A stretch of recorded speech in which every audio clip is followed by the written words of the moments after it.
Assalamualaikum warahmatullahi wabarakatuh. Rekan-rekan sekalian, selamat datang di channel tutorial TV @benny_rh. Nah, kali ini kita akan belajar yang namanya coding HTML versi 5 ya. Jadi belajar HTML versi 5. Nah, teman-teman perlu tahu bahwa HTML itu yang terbaru versinya adalah versi 5. Sebelumnya itu ada versi 4, 3, 2, kemudian ada juga XHTML dan lain sebagainya. Oke. Jadi kalau teman-teman pengen belajar, maksudnya pengen cari materi ya. Nah, teman-teman bisa pergi ke alamat ini di browser, ketikin aja w3schools.com, dan di sini banyak sekali tutorial ya, bukan cuma HTML tapi ada juga CSS, JavaScript dan lain sebagainya. Dan di sini sangat komplit. Nah, mungkin teman-teman bertanya, mengapa kita belajar HTML ya? Padahal HTML ini kan ya ibaratnya apa ya, sesuatu yang dasar banget lah kalau dalam dunia coding itu. Nah, alasannya adalah ya justru karena HTML itu adalah bahasa coding yang paling sederhana, makanya kita perlu belajar pertama kali gitu. Nah, kalau teman-teman ini ibarat anak kecil ya, anak kecil tuh kan mulai apa? Setelah dilahirkan kan nggak mungkin bisa langsung berjalan kan, pasti ada tahapannya. Dia pertama-tama merangkak dulu, kemudian bisa berdiri, kemudian bisa berjalan, baru setelah berjalan dia baru bisa berlari.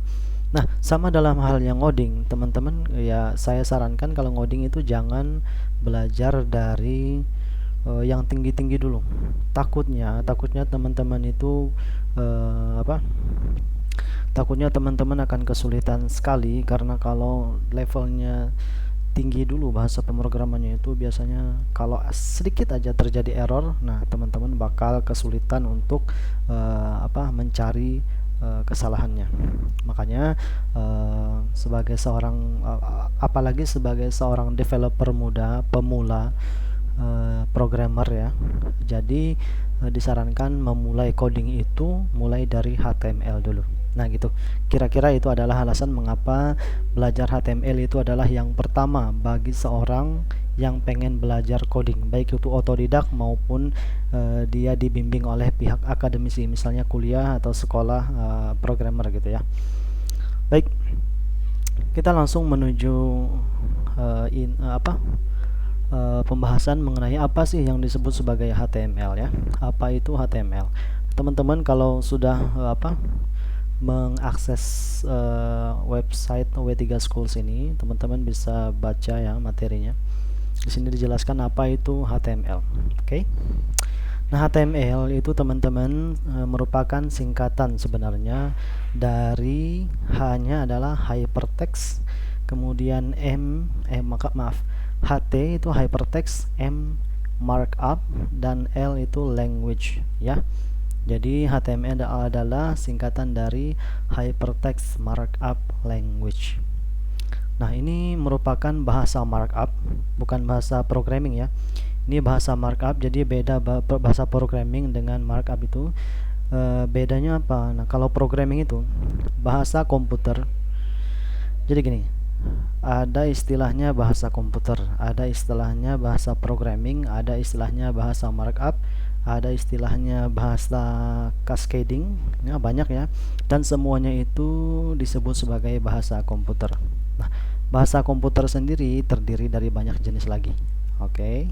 Nah, dua di antara jenis bahasa komputer itu bahasa markup dan bahasa programming.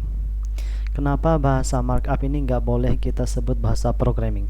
Karena ada syaratnya sebuah bahasa komputer itu disebut bahasa programming. Syaratnya satu, dia bisa melakukan operasi minimal ya, melakukan operasi aritmatika. Contohnya penjumlahan, pengurangan, pembagian, pengalian, dan lain sebagainya. Syarat yang kedua, dia bisa melakukan operasi percabangan, misalnya percabangan if, else, kemudian switch, case, dan lain sebagainya. Dan dia bisa melakukan perulangan. Nah, dalam hal ini HTML tidak tidak memenuhi ketiga kriteria ini, sehingga dia tidak bisa disebut sebagai bahasa programming atau programming language. Dia akan tetapi dia tetap disebut sebagai bahasa komputer gitu ya, bahasa komputer. Nah, bahasa komputer khususnya di bidang pemrograman web gitu ya. Oke, kira-kira sampai situ dulu. Nah, adapun kalau teman-teman mau tahu sejarahnya lebih dalam, teman-teman bisa baca di Wikipedia gitu ya. Siapa tahu teman-teman tertarik siapa yang membangunnya terlebih dahulu, foundernya gitu, founder dari HTML, kemudian sejarahnya kok bisa ada HTML, kemudian versi-versinya kok bisa ada versinya, dan apa aja yang menjadi kelemahan dan keuntungan dari setiap versi, bisa dibaca di internet ya.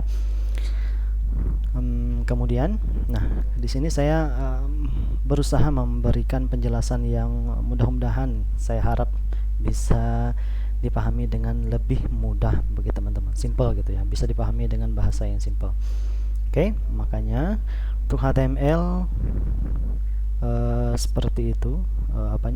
Apa itu HTML? Ya, singkatan dari Hypertext Markup Language. Kemudian kalau secara pengertiannya, ini yang merupakan bahasa standar untuk membangun sebuah website gitu ya. Jadi website semutakhir apapun, sebagus apapun, dia pasti mengandung bahasa HTML ya. Oke, kemudian apa sih fungsi dari HTML? Nah, mungkin teman-teman bertanya, ini saya sudah sediakan pertanyaan, apa itu HTML, apa fungsi HTML. Oke. Fungsi HTML dia cuma punya satu ya, dia mendeskripsikan struktur dokumen HTML, mendeskripsikan struktur data sebenarnya ya. Dia, atau dalam bahasa sederhananya, dia cuma menampilkan data, nggak lebih. Dia tidak bisa memproses penjumlahan 1 + 1 sama dengan 2, nggak bisa. Dia tidak bisa melakukan operasi percobangan, nggak bisa, maupun berulangan. Dia cuma bisa menampilkan data. Data yang ditampilkan bisa teks, bisa gambar, bisa tabel, bisa form, bisa video, bisa audio, bisa apa lagi, nah macam-macam ya, bisa animasi, tapi animasi dari bukan dari codingnya, melainkan dari source atau sumber yang lain. Paham ya? Jadi kalau teman-teman ditanya apa itu fungsi HTML, dia tidak lebih dari sekedar penampil data atau dia mendeskripsikan data. Oke, nah lalu mungkin teman-teman bertanya, kenapa ada website yang bisa canggih-canggihnya, website yang canggih-canggih, contohnya YouTube. Si YouTube itu kan bisa banyak hal ya, selain nonton video bisa melakukan pencarian video juga, kemudian upload dan lain sebagainya. Iya benar, saya jawab benar. Akan tetapi yaitu tadi, dia tidak dibangun hanya dengan bahasa HTML ya, dia dibangun menggunakan gabungan dari teknologi yang bervariasi, mulai dari framework, bahasa scripting, kemudian site client script, kemudian client side script, kemudian server side script, dan lain sebagainya ya. Akan tetapi meskipun dia menggunakan teknologi mutakhir tersebut, inti dari daleman codingnya itu tetap ada HTML-nya, yang tugasnya adalah mendeskripsikan struktur data, menampilkan data yang diperlukan. Sedangkan dari segi estetiknya, jadi HTML ini kan kalau dibilang gini nih, saya kasih contoh supaya teman-teman paham betul ya. Web sederhana dengan HTML. Nih teman-teman perhatikan gambar ini. Nah, jadi kalau kita membangun website dengan HTML, sebagus-bagusnya paling bisa jadi seperti ini ya. Paling bisa seperti ini. Nah, gimana sampai website itu bisa sangat indah? Contohnya contohnya YouTube seperti ini ya. Nah, itu karena dia menggunakan bahasa pemrograman lain seperti CSS nih. Dokumen HTML biasa seperti ini digabungkan dengan teknologi CSS akan menampilkan desain interface yang memukau. Nah gitu loh maksud saya. Artinya apa? Artinya si website YouTube ini contohnya, dia di dalamnya terdapat coding HTML, Tapi dari segi estetika, HTML tersebut digabung dengan bahasa lain seperti CSS, Bootstrap dan lain sebagainya, sehingga bisa menghasilkan tampilan yang jauh lebih mutakhir, indah dan lain sebagainya daripada dibangun dengan coding HTML biasa. Paham ya? Mudah-mudahan paham. Ya, gitu ya. Nah, itu adalah fungsi HTML. Dia untuk menampilkan data atau mendeskripsikan struktur data, masalah desain, kemudian pemrosesan data atau pengolahan data itu dilakukan dengan bantuan bahasa pemrograman lain ya. Karena HTML itu cuma menampilkan data. Nah, kemudian teman-teman tadi ya bertanya mengapa belajar HTML, yaitu tadi karena HTML adalah bahasa paling sederhana dari bahasa komputer yang yaitu tadi sebagai bahasa sederhana, maka wajib saya bilang untuk belajar HTML ini sebagai bahasa yang pertama teman-teman pahami gitu ya. Nah, karena menampilkan itu jauh lebih mudah dari mengelola data ya.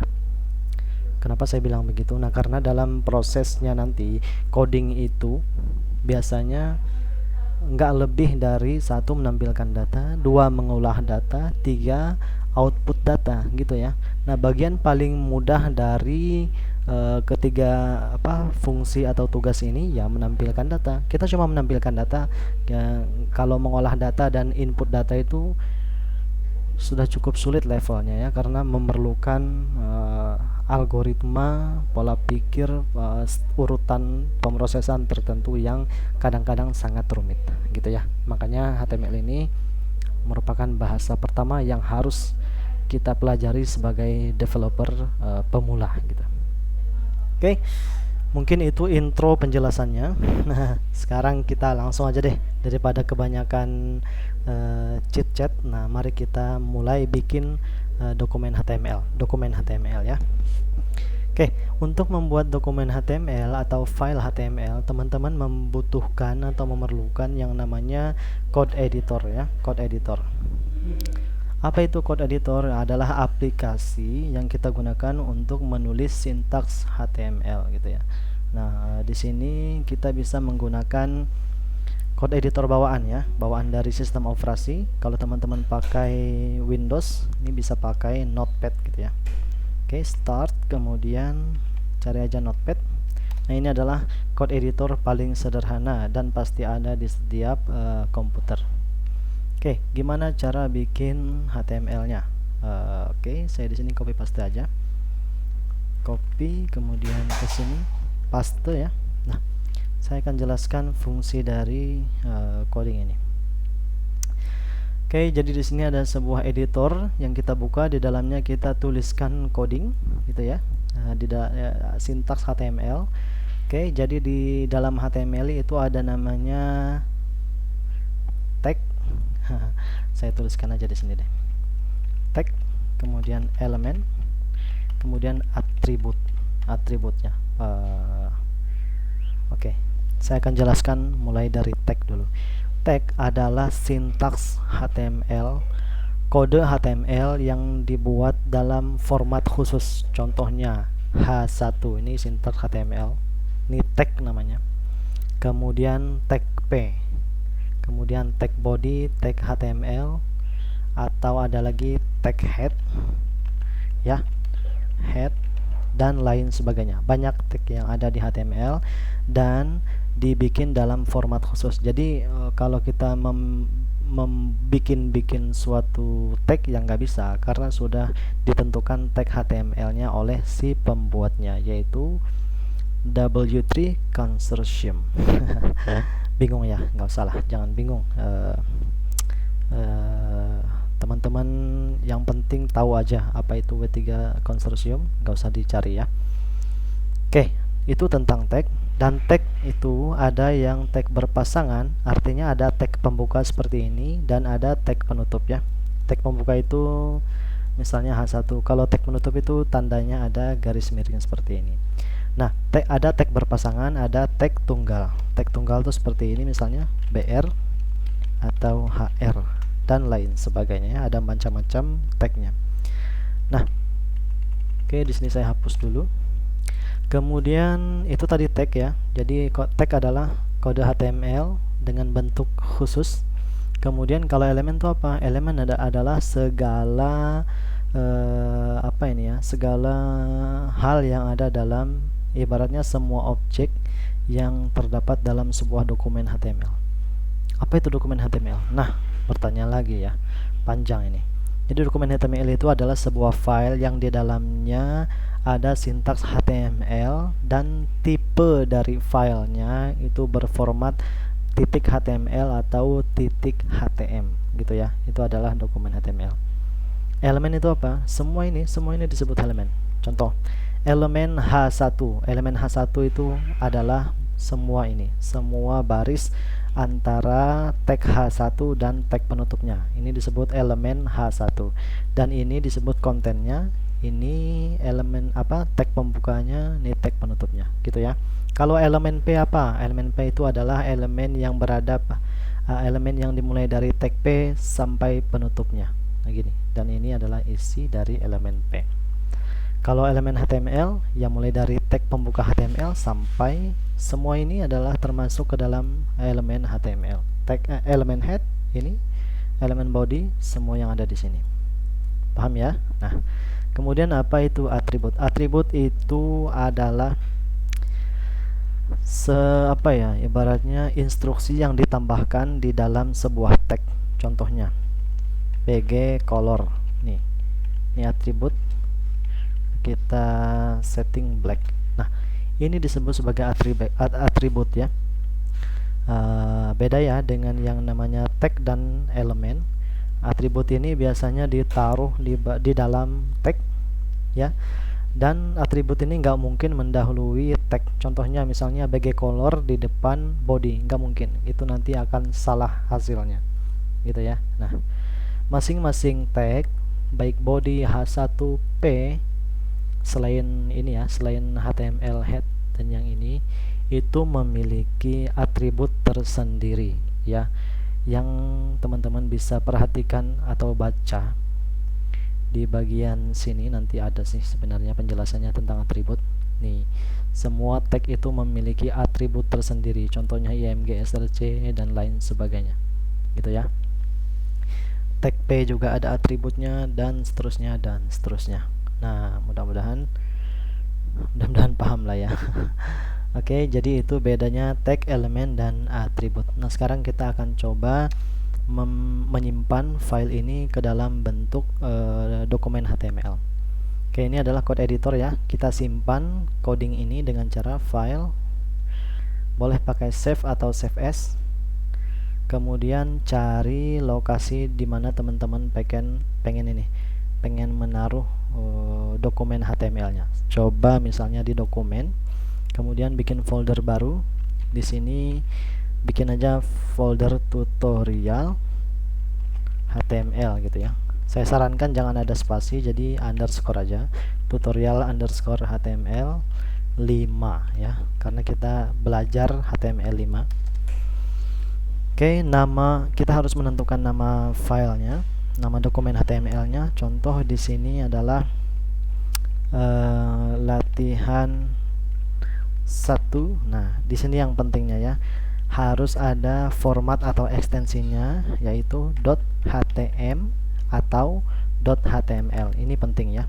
Nah, kalau nggak ada ini, dia nggak bisa jadi dokumen HTML. Juga save as type-nya harus di set ke all files gitu ya. Paham ya? Jadi yang perlu diingat adalah namanya harus ada ekstensi dan save as type-nya harus all files. Kalau nggak seperti itu, khawatirnya tidak menjadi dokumen HTML nanti ketika kita save. Oke, kalau sudah demikian, direktorinya sudah pas, kemudian nama dan save as type-nya pas, kita save aja. Sudah ya. Nah, kita sudah membuat dokumen HTML dengan nama latihan1.html. Isi dari codingnya adalah sebagai berikut, sintaks HTML-nya ya. Oke, gimana cara membukanya? Nah, code editor itu digunakan untuk menulis kode atau sintaks atau instruksi HTML. Sedangkan untuk menjalankan atau melihat keluaran dari sintaks ini, kita memerlukan yang namanya browser gitu ya. Nah, caranya gimana? Cara menampilkannya maksud saya.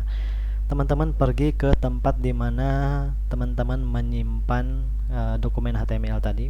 Saya simpan di dokumen ya, di folder dokumen. Kemudian ada tutorial underscore HTML underscore 5, sudah. Nah, kalau teman-teman lihat file yang tadi kita tuliskan dalam notepad ini, simbol atau ikonnya berupa browser default teman-teman. Saya pakai Chrome, jadi defaultnya adalah simbol Chrome.